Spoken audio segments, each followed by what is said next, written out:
Halos malaglag daw ang puso ng babaeng ito nang habang naglalakad siya sa labas ng kanilang bahay, biglang may bumagsak sa kanyang bata. Naog na bata! Awa ng Diyos, ligtas niya itong nasalo. Kulba, nangurog ang tuhod. Pero teka, sino ang batang ito? Nagitulak mo siya dito padulong. At saan siya nanggaling? Hanggaon na lang kung wala siya nasalo. Naog na bata! Bata sa Davao City, hala, nahulog. Mga magulang, ang mga ganitong insidente, paano ba maiiwasan? Ang itinuturing ngayong hulog ng langit ng kanyang mga kapitbahay sa barangay Saksa, Davao City, ang nakasalo sa bata na si Rica. Pagulang ko ni mata ato niya, mag-CR lang unta ko. Ay lock ang portahan. Balak raw sana noong pumunta ni Rica sa bahay ng kanyang mga magulang nang biglang may batang nahulog mula sa hagdan.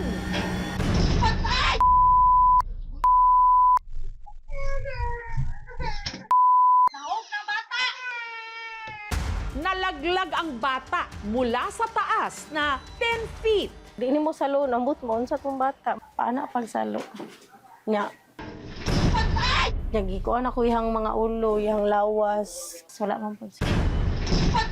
Ang batang nahulog at nasalo ni Rica ang 3 taong gulang niyang pamangkin na si Mark. Hindi nito tunay na pangalan na nakatira sa 2nd floor ng kanilang bahay kasama ang kanyang tatay Jeyo at nanay Laila. Galing po ako ng trabaho sir, tapos that time natulog po ako sir. Amo na mo kaon, amo siyang gipatanaw og TV. Tuwa na mo nabantayan, nagngay siya, na siya kwartang gikuha sa dinha sa kilid. Gusto siyang paitog ice cream. Ning naog siya, wa mi kabantay, ning naog siya dinha.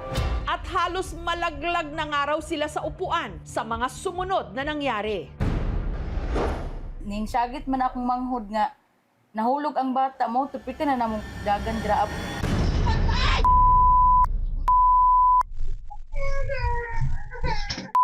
Naog na bata! 50-50 po yung kalagayan ng anak ko sir, if hindi nasalo sir. Naanghilan siya ba nga. Timing dito po din nga pistuwa sa mangho, dito po siya nahulog. Ikatingala gyud kay ba nga. Ang tinansya ng Panginoon nga, yun na pong nangyari. Pero sa pagkalat ng video, marami ang bumatikos sa mag-asawa. Nasaan ba ang nanay niya? Bakit walang bantay? Kung para sa mong sarili mo, kung nabantayan siya, bata ka nang nadyo kay mabisi ka sa lain. Pero dawato na lang, mga na dyan tinitabo. Naniniwala silang hindi aksidente ang pagkahulog sa hagdan ng bata. Dahil ayon mismo sa bata, di umano may nagtulak sa kanya. Kaugma pa siya nakakuan. May istorya siya tulak siya diwindi. Gaano katotoong sinadya ang pagkahulog ni Mark sa hagdan? Ang makakasagot nito, si Rica, na nakita pa raw si Mark na bumababa ng hagdan bago ito nalaglag. Wala siya kagunit sa ilahang gunitanan, sir, kay gagunit siya kwarta. Pag ikaduhan akong hangad, nahog na siya, matapasalo ko, anak.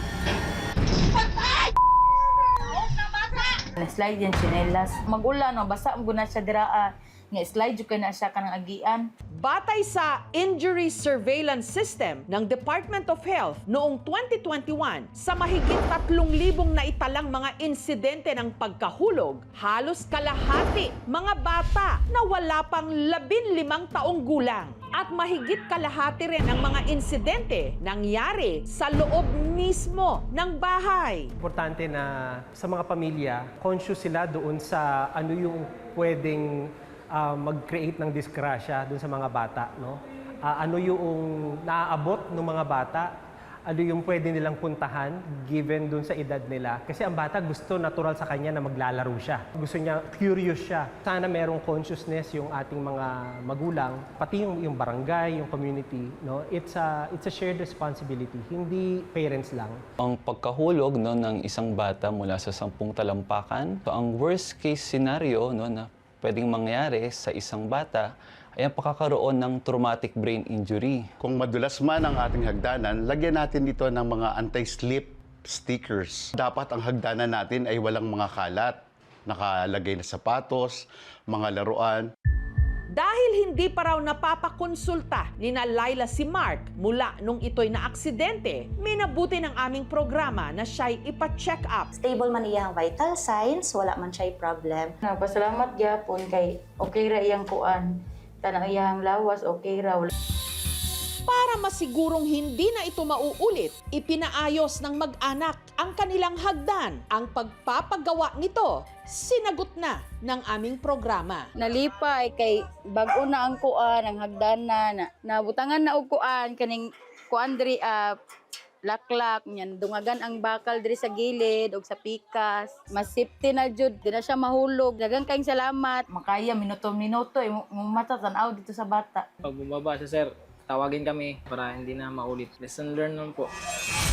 Sa insidenteng ito, who should take the fall?